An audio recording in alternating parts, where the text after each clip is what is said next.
Hello दोस्तों, मेरा नाम डॉक्टर ओपी गर्ग है और आज हम बात करने वाले हैं कि क्या वेंटिलेटर ही लास्ट होप है किसी भी पेशेंट के लिए, या वेंटिलेटर के बाद भी कोई चीज़ बचती है जिससे कि पेशेंट की जान बचाई जा सकती है। क्या वेंटिलेटर पे जाने के बाद भी अगर पेशेंट ठीक नहीं होता है, या अगर वेंटिलेटर से निकलने की भी उम्मीद कम है, तो क्या कोई और ऑप्शन पेशेंट के पास बचता है या नहीं, या पेशेंट फैमिली मेम्बर्स के पास बचता है या नहीं। एक्चुअली ये सेम क्वेश्चन एक व्यूअर ने मुझसे पूछा, तो आई थॉट कि इसके ऊपर भी थोड़ा सा आपको नॉलेज होना चाहिए। तो एनीवे, सबसे पहली चीज़ तो मैं ये क्लियर कर दूं कि आप लोगों की या पेशेंट रिलेटिव की जो होप होती है वो वेंटिलेटर से नहीं होती है, वो डॉक्टर से होप होती है। Ventilator is only A machine. जैसा कि मैंने पहले भी एक दो वीडियो में, एक्चुअली ये वेंटिलेटर को लेके ही काफ़ी सारे ज़्यादा क्वेश्चंस आ रहे हैं मेरे पास, तो इसलिए ये प्रोबेबली तीसरा टॉपिक है जो कि मैं वेंटिलेटर रिलेटेड बना रहा हूँ। तो पहली चीज़ ये है, वेंटिलेटर केवल एक मशीन है। इसको आप जैसे चलाएंगे, जितने दिन चलाएंगे ये चलती रहेगी। वेंटिलेटर से कभी कोई पेशेंट ठीक नहीं होता।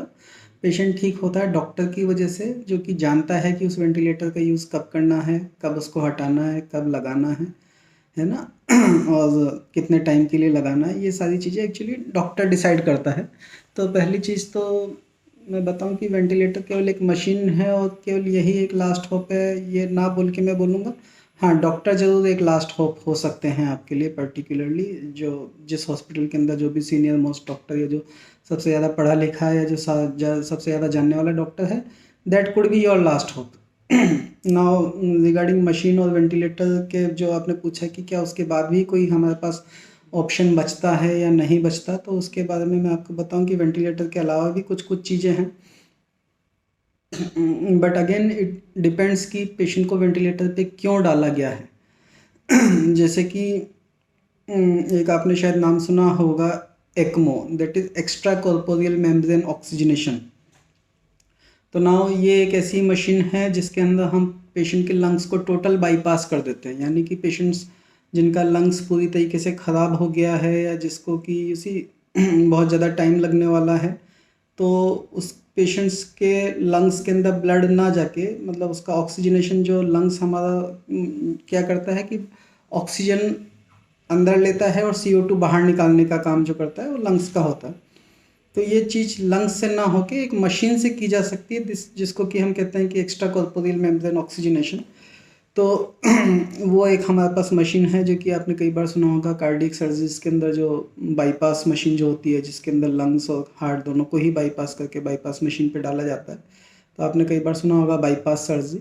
तो ये उसी का एक मोर मोर फाइन वर्जन है, जिसको एक्स्ट्रा कॉर्पोरियल मेम्ब्रेन ऑक्सीजनेशन कहा जाता है। आपने शायद सुना भी हो, जो अभी जयललिता जी जब लास्ट कुछ महीनों पहले जो एक्सपायर हुई, तो उनको भी वहाँ पे चेन्नई में एक्मो मशीन पे भी रखा गया था। But then doctors couldn't save even then.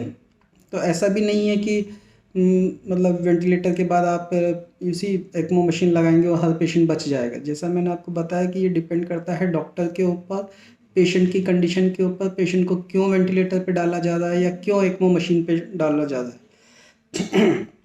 जैसे कि फॉर एग्जांपल मैं आपको बताऊं कि किसी सपोज पेशेंट का बहुत ज़्यादा, कोई पेशेंट स्मोकिंग करता है, पल्मोनरी हाइपरटेंशन का पेशेंट है, या कोरोना के दौरान ही उसका काफ़ी ज़्यादा लंग्स फाइब्रोसिस हो चुका है, जिसको कि दोबारा ठीक होने की ही उम्मीद नहीं है। तो again then ECMO is also a machine. आप कितने दिन तक पेशेंट को मशीन पर रख के ज़िंदा रख सकते हैं, and this is not good also, कि एक पेशेंट को खाली मशीन पे ही रख के आप जिंदा रखे हुए हैं, जो कि खाना नहीं खा सकता, पोटी पेशाब नहीं कर सकता, जिसकी वापस जागने की या वापस आने की उम्मीद भी नहीं है। So we are, in that case I will say कि we are not prolonging life, we are just delaying the death. है ना। कुछ कुछ पेशेंट्स होते हैं जिसके अंदर हमको पहले से ही पता होता है कि इनको अगर कुछ भी होगा तो इनका बचना मुश्किल है, या लंग फाइब्रोसिस, जैसे मैंने बताया आपको कि काफ़ी कुछ को कैंसर पेशेंट्स होते हैं, तो उन पेशेंट्स के अंदर कुछ के अंदर हम लंग ट्रांसप्लांटेशन का भी एक ऑप्शन होता है। बट मैं आपको बता दूं कि एक्मो मशीन भी बहुत कम सेंटर्स पे अवेलेबल है, और लंग ट्रांसप्लांटेशन तो इवन रेयर है ना। तो ये चीज़ें ऐसी हैं कि जिनसे कि बहुत ज़्यादा कॉमनली अवेलेबल नहीं है, अगर अवेलेबल भी हैं तो बहुत ज़्यादा इसकी कॉस्ट होती है, and even after paying that much cost we are not sure कि we will be able to save the patient. तो अगर आप फ्रेंकली मुझसे पूछें कि क्या वेंटिलेटर के बाद भी हमारे पास कुछ ऑप्शन बचता है, तो प्रैक्टिकली स्पीकिंग बहुत ज़्यादा ऑप्शंस नहीं बचते हैं। जैसा मैंने बताया कि एक्मो मशीन भी हर जगह पे अवेलेबल नहीं है तो भी उसके एक्सपर्ट वैसे होने चाहिए, और उसकी कॉस्ट आप बियर कर सके, ऐसी फाइनेंशियल कंडीशन होनी चाहिए। इवन देन कि पेशेंट बचेगा कि नहीं बचेगा, इसका we can not you see. जो पेशेंट वेंटिलेटर से नहीं बच रहा है तो वो एक्मो मशीन से भी बचेगा, ये भी कोई ज़रूरी नहीं है, क्योंकि जो वेंटिलेटर से नहीं बच रहा है इसका मतलब he is already very sick, है ना। और देन इसके अंदर डिसीजन बहुत इंपॉर्टेंट होता है कि आपको एक्मो पे कब डालना है। अगर आपने ऑलरेडी 15-20 दिन वेंटिलेटर पे रख लिया है तो उसका तो ऑलरेडी ही काफ़ी ज़्यादा लंग डैमेज हो चुका है। जब इतने दिनों तक पेशेंट वेंटिलेटर पे रहता है तो उसके शरीर में ऑक्सीजन की कमी हो जाती है, CO2 बढ़ जाता है, शरीर में एसिड बढ़ जाता है, लैक्टेट वगैरह जिसको हम कहते हैं। तो नॉट ओनली लंग, देन उसका हार्ट भी इफेक्टेड होता है, देन उसका ब्रेन भी इफेक्ट करता है, देन किडनी भी इफेक्ट करती है। तो केवल एक चीज़ को बचाने से हम पूरे पेशेंट को नहीं बचा सकते। तो इसके लिए आपका एंटीसिपेशन होना बहुत ज़रूरी है। डॉक्टर जो भी उस पेशेंट को देख रहा है उनका एंटीसिपेशन होना ज़रूरी है, और ये एक सोच ज़रूरी है कि क्या उसके बावजूद भी हम बचा पाएंगे या नहीं। सेम इसी तरीके से, ये तो जस्ट मैंने केवल लंग्स की बात की। कोई पेशेंट सपोज हार्ट के लिए, हार्ट की वजह से वेंटिलेटर पे है, उसको हार्ट अटैक हुआ है, या इसी किसी पेशेंट को वॉल्स की प्रॉब्लम है, या किसी को कार्डियोमायोपैथी प्रॉब्लम है, तो उसके अंदर भी अगेन हमारे पास काफ़ी सारे आजकल डिवाइसेस मौजूद हैं। पेसमेकर तो आपने सभी ने शायद नाम सुना हो, उसके अलावा वेंट्रिकुलर असिस्ट डिवाइस है, इंट्रायोटिक बैलून पंप है ना, और लास्ट रिसोर्ट तो हार्ट ट्रांसप्लांटेशन भी आजकल हो रहा है।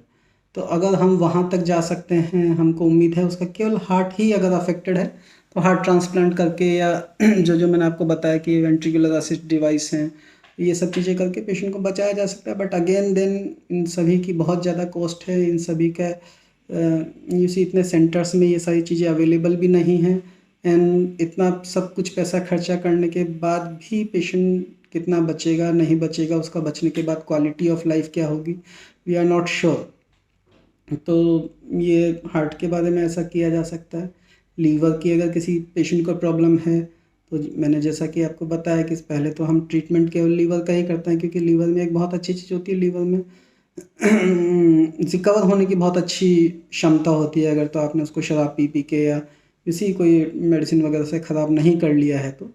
बट इवन दैट जो बिल्कुल लीवर सिरोसिस या पूरा लीवर ख़राब भी हो गया, उसमें भी लीवर ट्रांसप्लांटेशन का हमारे पास ऑप्शन होता है, उसके बाद पेशेंट को बचाया जा सकता है। लीवर ट्रांसप्लांटेशन भी इतना कॉमन नहीं है, बट मैं कहूँगा फिर भी हार्ट ट्रांसप्लांट और लंग ट्रांसप्लांट के कंपेरिजन में ये इंडिया में आजकल काफ़ी जगहों पे हो रहा है। सेम अगर हम किडनी की बात करें तो किडनी ट्रांसप्लांट तो बहुत कॉमनली आजकल हर सिटी में ही हो रहा है, तो that we can save the patient. तो जो what I want to convey कि पेशेंट बचेगा या नहीं बचेगा ये वेंटिलेटर पे डिपेंड नहीं करता, ये डॉक्टर के ऊपर डिपेंड करता है, और पेशेंट की बीमारी के ऊपर डिपेंड करता है कि क्यों उस पेशेंट को वेंटिलेटर पे डाला गया है। क्या पेशेंट का केवल एक ऑर्गन अफेक्ट है या 2 ऑर्गन अफेक्ट हैं? क्या जो ऑर्गन अफेक्ट जो हुआ है जिसकी वजह से पेशेंट को वेंटिलेटर पे डाला गया है, क्या उसको ठीक किया जा सकता है? क्या उसको ठीक करने में जितना टाइम लग रहा है उतने टाइम में दूसरे ऑर्गन तो अफेक्ट नहीं हो जाएंगे, है ना। तो ये सब हमको एंटिसिपेट करके चलना पड़ता है, rather than working reactively, we have to work proactively. तो ये सारी चीज़ें हैं जो कि मैं आपसे शेयर करना चाहता था। अगेन मैं यही कहूँगा आपको कि आप बहुत ज़्यादा मशीन्स पे या बहुत ज़्यादा यूसी मीन्स आप सॉरी वीडियो कट हो गया था। तो मैं जो जस्ट आपको बात कन्वे करना चाह रहा था कि आप you should not be very much afraid of UC ventilator या किसी भी डिवाइस से आपको डरने की ज़रूरत नहीं है। हाँ, बट लेकिन डेफिनेटली एक बात ज़रूर है कि अगर कोई पेशेंट वेंटिलेटर पे है that means he is not out of danger, definitely उसकी लाइफ को रिस्क है। बट देन ये व्हाट इज़ बियॉन्ड वेंटिलेटर, तो काफ़ी सारी चीज़ें हैं वेंटिलेटर के बियॉन्ड भी, ऐसा नहीं है कि it is end of life at ventilator. But then yes, जैसे जैसे आप मतलब अगर कोई पेशेंट वेंटिलेटर से नहीं निकल रहा है, कोई पेशेंट इतना सिक है कि उसके काफ़ी सारे ऑर्गन अफेक्ट हो गए हैं, तो डेफिनेटली उसके चांसेस भी उतने ही कम होते चले जाते हैं लाइफ के। तो इन्हीं बातों के साथ में ये वीडियो को ख़त्म करूँगा। अगर आप कुछ और जानना चाहते हैं तो आप मुझसे इसी चैनल पे संपर्क कर सकते हैं। Thank you.